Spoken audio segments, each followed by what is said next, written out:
Good morning, students. Today we are going to study our third topic of first unit, that is contribution of Indian educators. आज हम अपनी पहली इकाई का तीसरा भाग पढ़ेंगे, जो कि है भारतीय शिक्षकों का योगदान। इंडियन एजुकेटर्स, भारतीय शिक्षकों में हम सबसे पहले कंट्रीब्यूशन देखते हैं रविंद्रनाथ टैगोर का। His philosophy based on nature, उनकी जो फिलोसॉफी थी वो प्रकृति पर आधारित थी। Tagore was an individualist and naturalist, वो एक व्यक्तिवादी और एक प्रकृतिवादी थे। उनका कहना था कि the aim of individual's life should be to prepare for the other world. व्यक्ति के जीवन का उद्देश्य दूसरी दुनिया के लिए तैयार होना है। दूसरी दुनिया से इनका तात्पर्य ये है कि जो भी व्यक्ति है उसके फ्यूचर में जो सिचुएशंस वो फेस करने वाला है, जो भी बच्चा है वो बड़ा होके जो दुनिया को फेस करेगा, तो वो उसके लिए दूसरी दुनिया की यहाँ पे बात की गई है, उसके लिए बच्चे को तैयार करना। ठीक है, इनका कंट्रीब्यूशन देखते हैं। पाठ्यचर्या में curricula are based on activity centred approach to learning to facilitate originality and creativity in thoughts and expression. मतलब पाठ्यचर्या गतिविधि केंद्रित होनी चाहिए, गतिविधि केंद्रित दृष्टिकोण पर आधारित होनी चाहिए, जो विचारों और अभिव्यक्ति में मौलिकता और रचनात्मकता को सीखने के लिए सुविधाजनक बनाता है। मतलब करिकुलम कैसा होना चाहिए? एक्टिविटी सेंटर्ड अप्रोच होना चाहिए, सबसे पहली बात। दूसरा, उसमें ऐसा कंटेंट होना चाहिए जिससे जो भी बच्चा है उसके विचार हैं और उसकी जो अभिव्यक्ति है उसमें ओरिजिनलिटी हो, उसमें क्रिएटिविटी हो। ओके, वो ये चीज़ सीख सके, ऐसा करिकुलम होना चाहिए।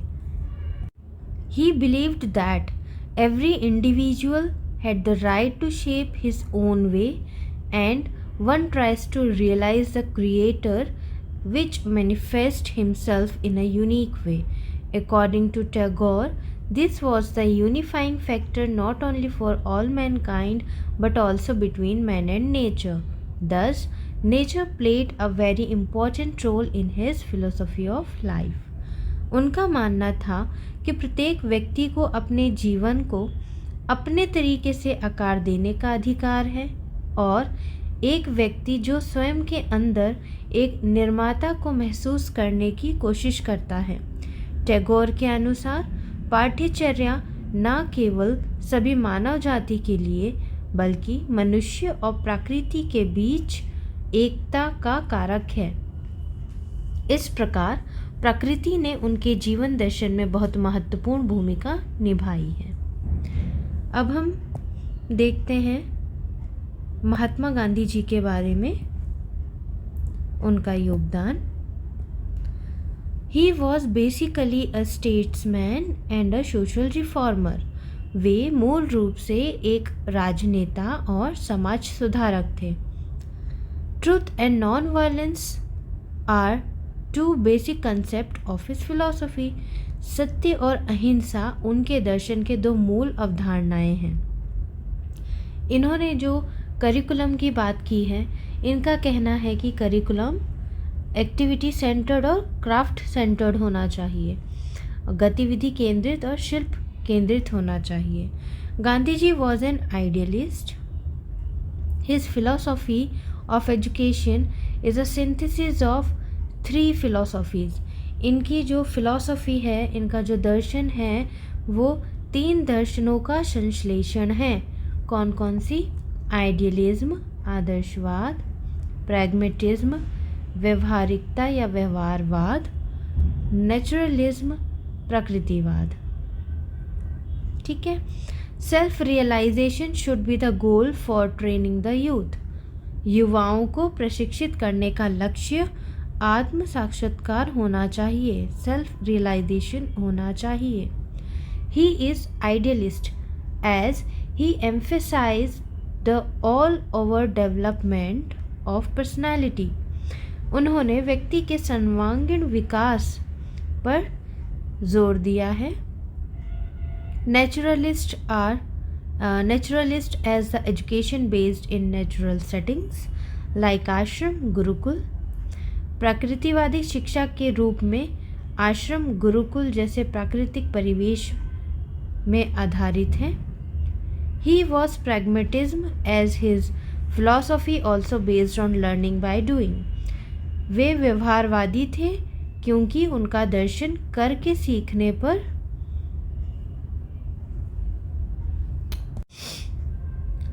पर आधारित था.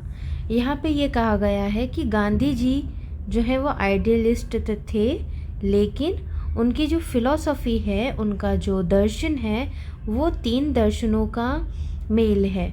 क्यों? क्योंकि सबसे पहले हम ये बोल रहे हैं कि वो आइडियलिज्म, उनका जो दर्शन है वो आइडियलिज्म भी है क्योंकि उन्होंने जो है ओवरऑल डेवलपमेंट की बात की है व्यक्ति की.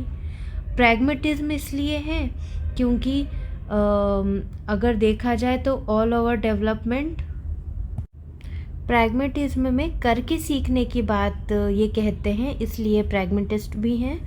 और ये नेचुरलिस्ट इसलिए हैं क्योंकि इनकी जो एजुकेशन थी वो बेस्ड थी नेचुरल सेटिंग्स में, लाइक गुरुकुल और आश्रम. तो अब हम देखते हैं नेक्स्ट हमारे एजुकेटर श्री अरबिंदो घोष की जो फिलॉसफी है उनके बारे में हम देखते हैं. His philosophy of integral education is derived from the teaching of Taittiriya Upanishad. Shri Aurobindo का अभिन्न शिक्षा का दर्शन तैत्तिरीय उपनिषद के शिक्षण से लिया गया है. He was an eclectic philosopher who combined idealist belief, realistic approach and pragmatic action. यह एक उदारवादी दार्शनिक थे जिन्होंने आदर्शवाद के विश्वास, यथार्थवाद के दृष्टिकोण और व्यवहारवाद की क्रिया को मिलाकर इन्होंने लिया है. इनके करिकुलम के बारे में देखते हैं. Contribution. Curriculum focuses on individual action, creativity promotion, encourage dialogue and all around development. पाठ्यचर्या व्यक्तिगत ध्यान, रचनात्मकता को बढ़ावा देने वाला, संवाद को प्रोत्साहित करने वाला और विकास के चारों ओर केंद्रित होना चाहिए. ठीक है.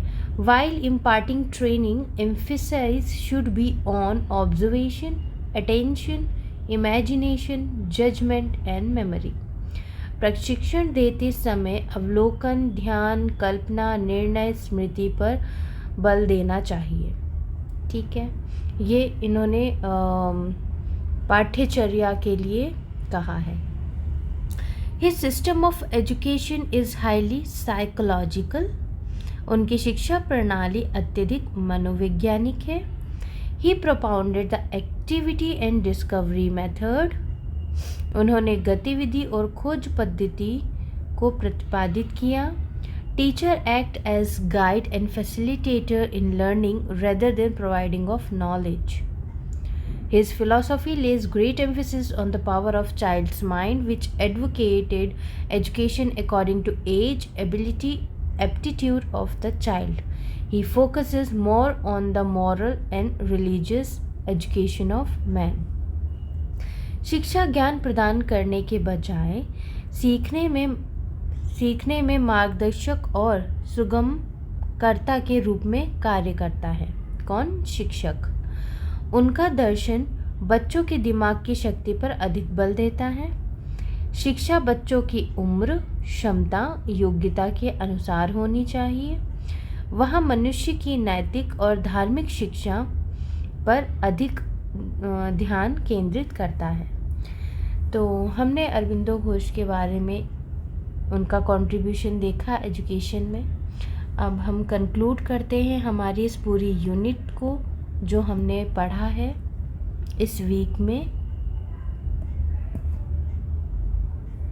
In this unit we studied about the relationship of philosophy and curriculum, influences of different philosophies on the curriculum decision, and contribution of modern thinkers and educators in curriculum construction. Philosophy is indeed at the heart of curriculum development. It guides educators in formulating beliefs, arguments, and assumptions, and in making value judgments. It also helps provide a broad outlook in answering what schools and what subjects are important, how students should learn, and what materials and methods should be used. इस इकाई में हमने दर्शन और पाठ्यचर्या के संबंध के बारे में अध्ययन किया। पाठ्यचर्या के निर्माण पर विभिन्न दर्शनों का प्रभाव और पाठ्यचर्या निर्माण में आधुनिक विचारकों और शिक्षकों के योगदान का अध्ययन किया। दर्शन वास्तव में पाठ्यचर्या विकास के केंद्र में है। यह शिक्षकों को विश्वासों, तर्कों और धारणाओं को तैयार करने और मूल्य निर्णय लेने में मार्गदर्शन करता है। यह जवाब देने में एक व्यापक दृष्टिकोण प्रदान करने में भी मदद करता है कि कौन से स्कूल और कौन से विषय महत्वपूर्ण हैं, छात्रों को कैसे सिखाना चाहिए और किन सामग्रियों और विधियों का उपयोग किया जाना चाहिए।